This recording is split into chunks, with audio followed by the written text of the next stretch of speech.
You've heard it all before, just provide value. But what does that actually even mean? Well, in today's episode, I'm going to be breaking down what the types of value are, how you can do it consistently, and how to make sure that you're providing value that your audience actually feels.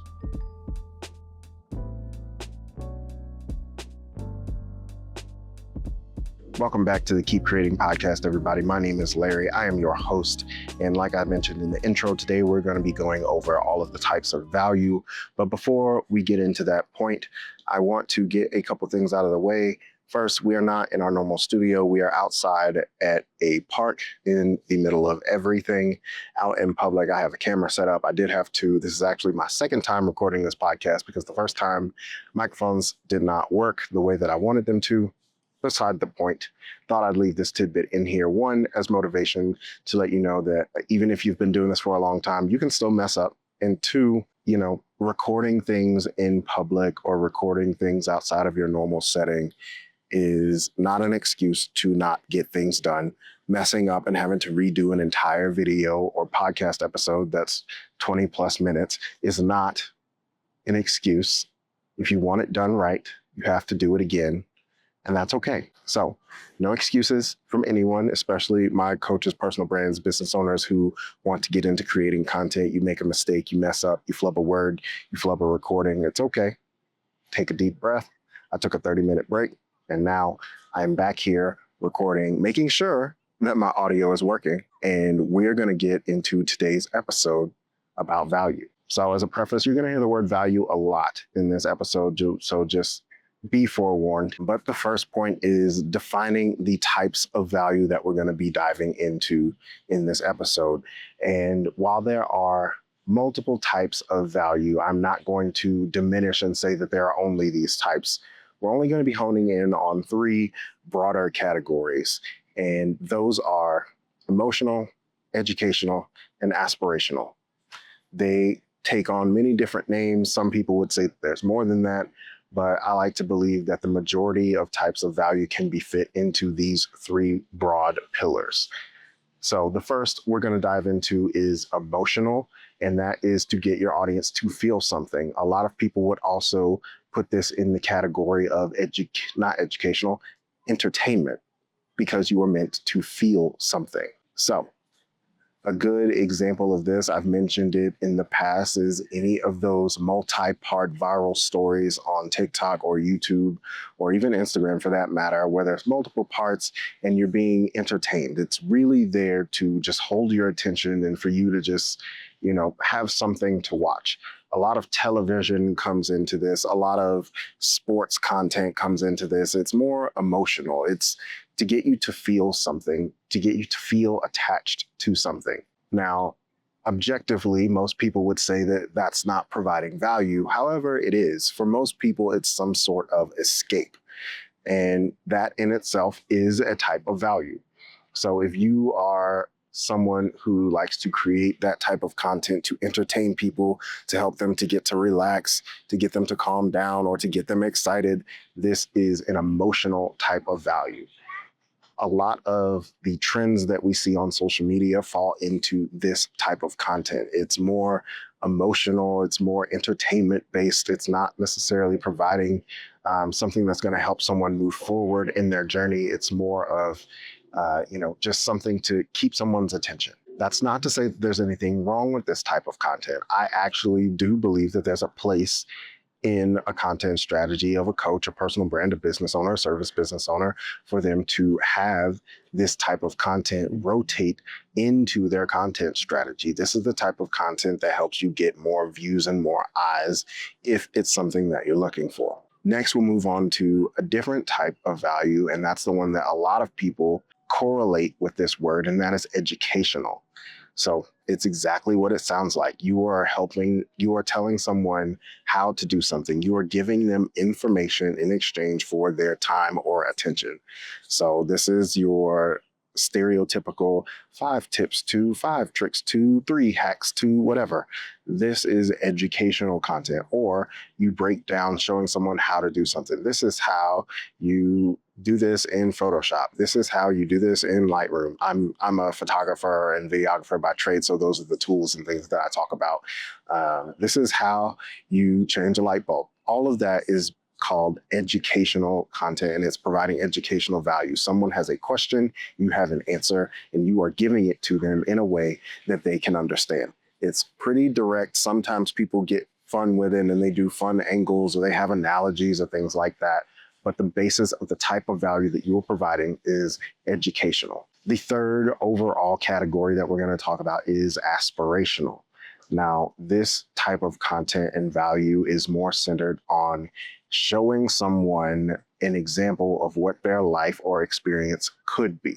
This is where you get coaches, motivational speakers, people who work out, people who have some sort of business acumen, or they've achieved a level of success, and the way that they like to share that with people is to show that level of success and provide a transformation. A lot of people, these fall into people, like I said, coaches, gym owners, people who work out, but also like successful businessmen and women and things like that.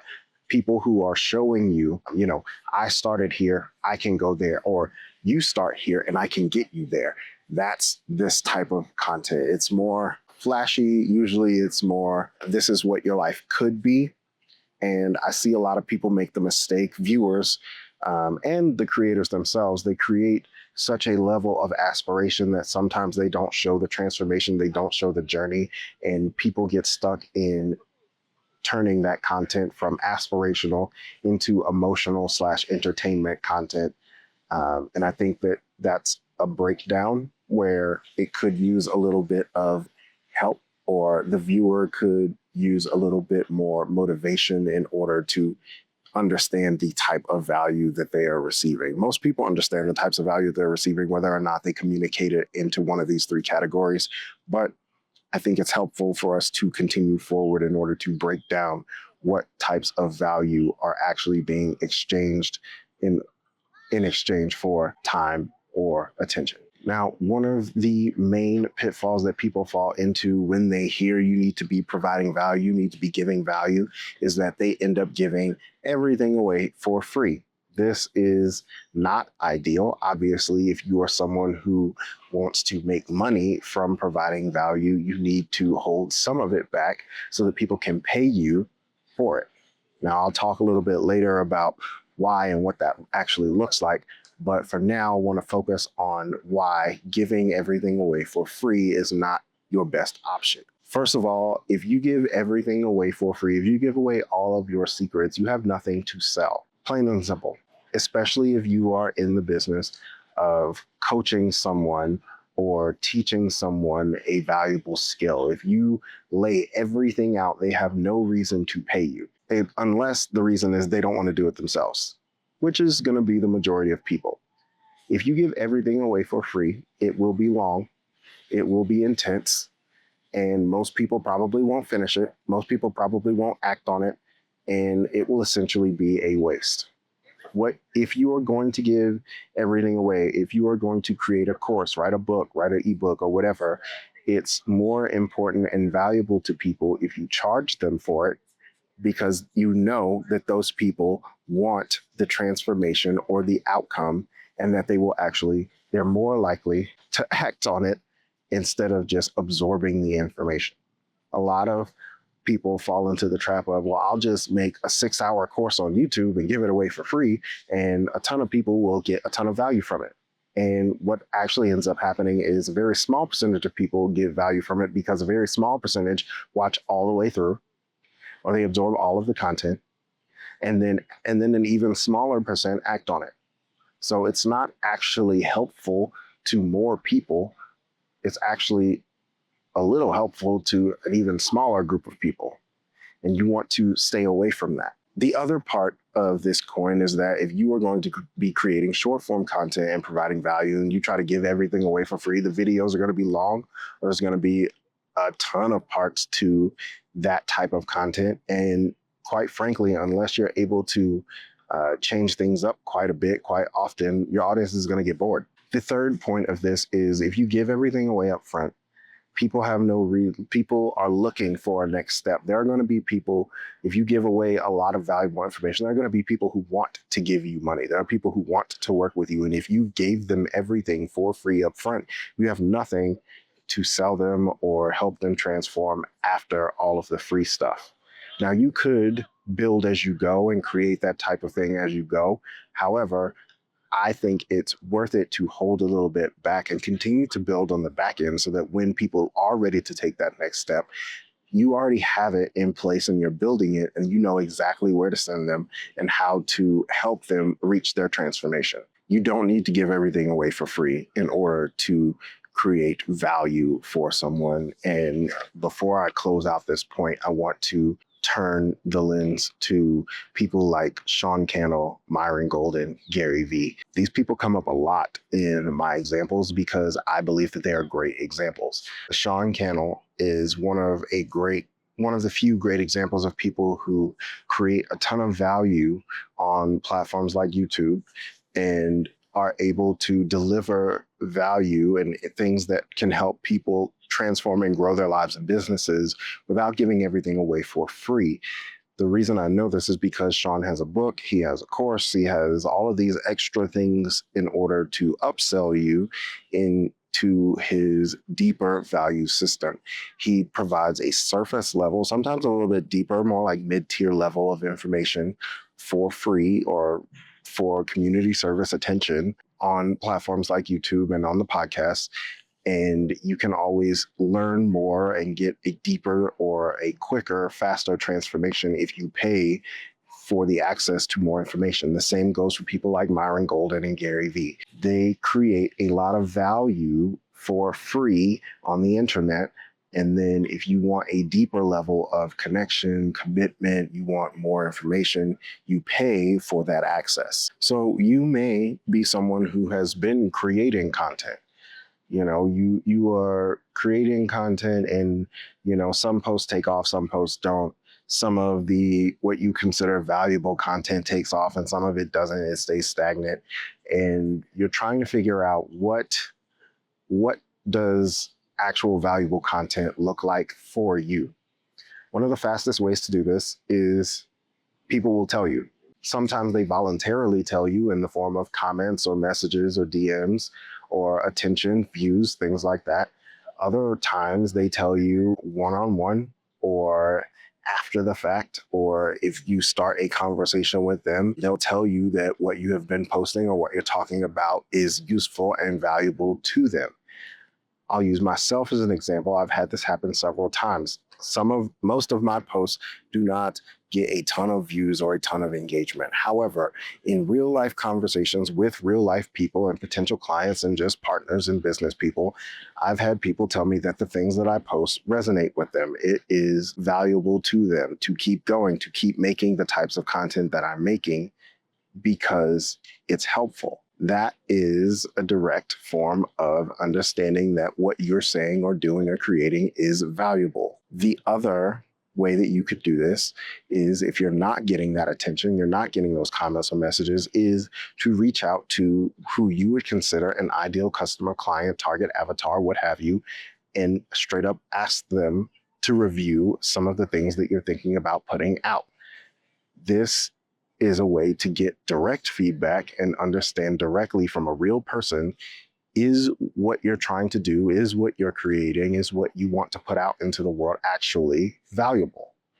If it is, I would say continue to put it out. And if you're not getting the views, the comments, the impressions, I need you to go listen to episode 1 and understand that just because you don't get those things and it doesn't blow up, it doesn't mean that it's not valuable or that it's not working. You need to continue to refine the way that you talk about things, the way that you distribute things, your strategy, your content output, if you want those types of views and engagement and things like that. If you want to play that game, play that game. If you don't want to play that game, keep putting out your content, keep making it valuable, keep talking about and showing off the transformation that you're able to help people achieve.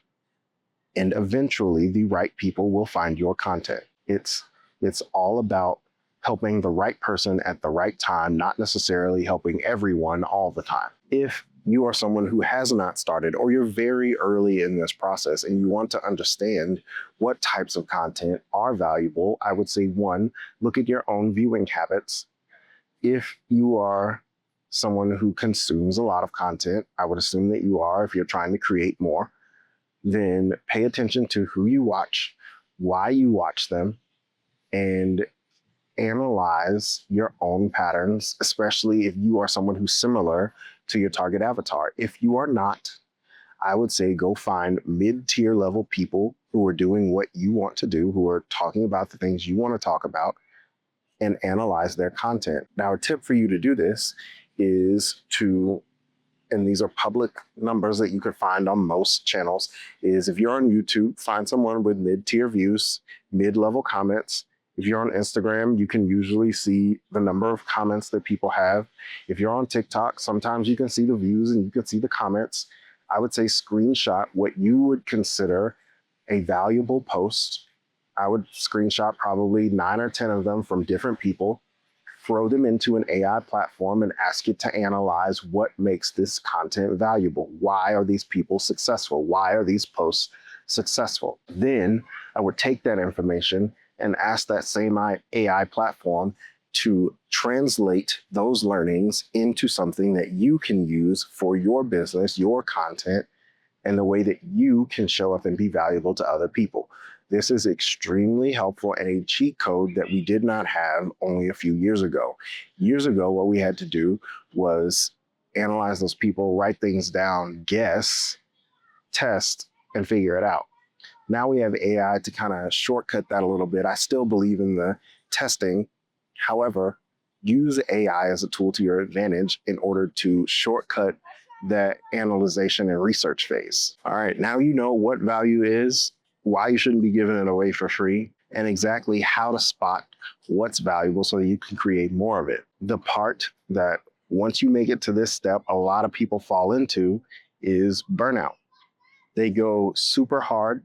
They go, they start creating a ton of content. They're trying to be consistent. They're hitting things and things are growing. And right when things start to take off is usually when people start to hit the beginning stages of burnout. I would go out on a limb and say that burnout is inevitable, especially for people who are extremely motivated. However, there are ways to skirt it. And they are by creating systems and sticking to discipline, and every content creator coach's favorite word, batching your content. Now, there are multiple ways to do this in order to be successful, and there's no one right way to batch your content for success.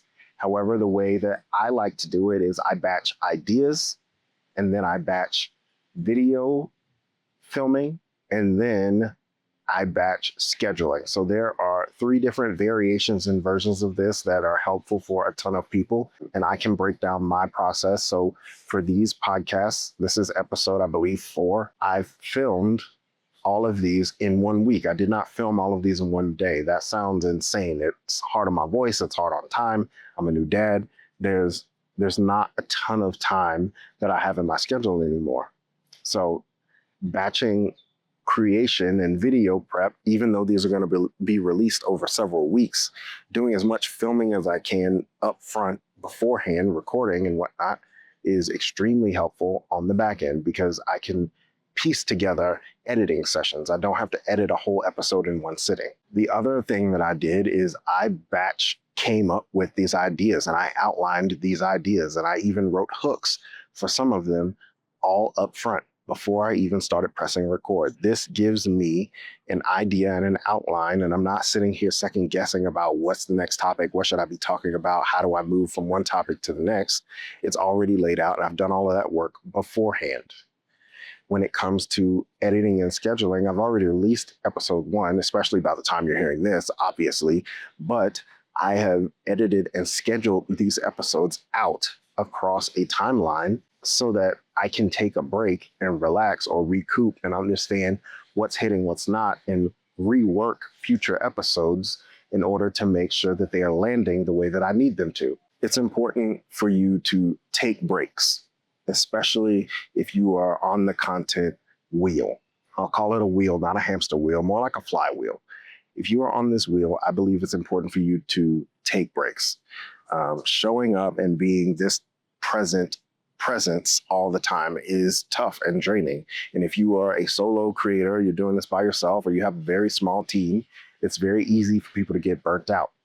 The last part of this is discipline, and that is showing up and doing things even when you don't want to, because you know that it's going to help you in the future. Now, I believe that there's a time and a place to enact that discipline. And there's also a time and a place where your body or you just need the rest, and you don't need to force yourself to do something that's going to hurt you later on. I believe that if you are in front of a camera lens, you need to be able to communicate effectively.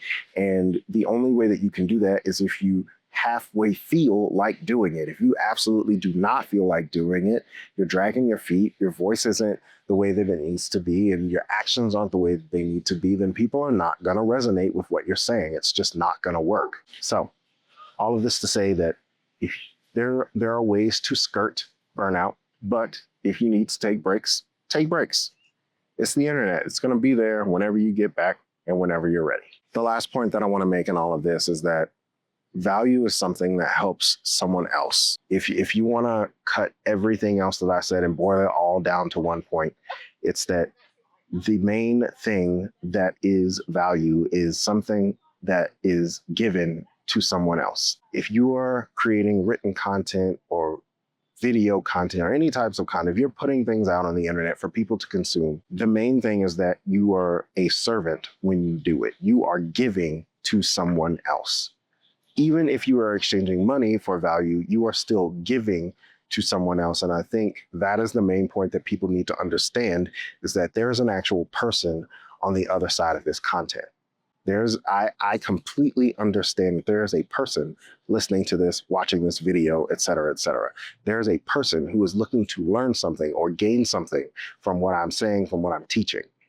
I completely understand that. And that is why I believe that a lot of my content is actually valuable, not to be on a high horse, but I do believe that my content is valuable to other people because it helps them and it gives them information or hope of a transformation that they can achieve in their own life. This is why I believe is extremely important in order to communicate effectively and structure your content and things in a way that communicate to people the transformation that you can help them achieve. I see a lot of business coaches and personal brands and frameworks say, I help X create or get to X. This is very simple and basic, but it works because you are telling people upfront, I can take you from this place to this place. Very simple, cut and dry. That is the simplest way you can communicate what you do to someone. Value is showing people the pieces and the steps to take in order to get there. Some of it can be gated and paywalled, and some of it can be, here you go, I'll just show you how to do it. But the most important thing is that you remember that you're not just spewing information for the sake of spewing information or showing people how smart you are or how successful you are.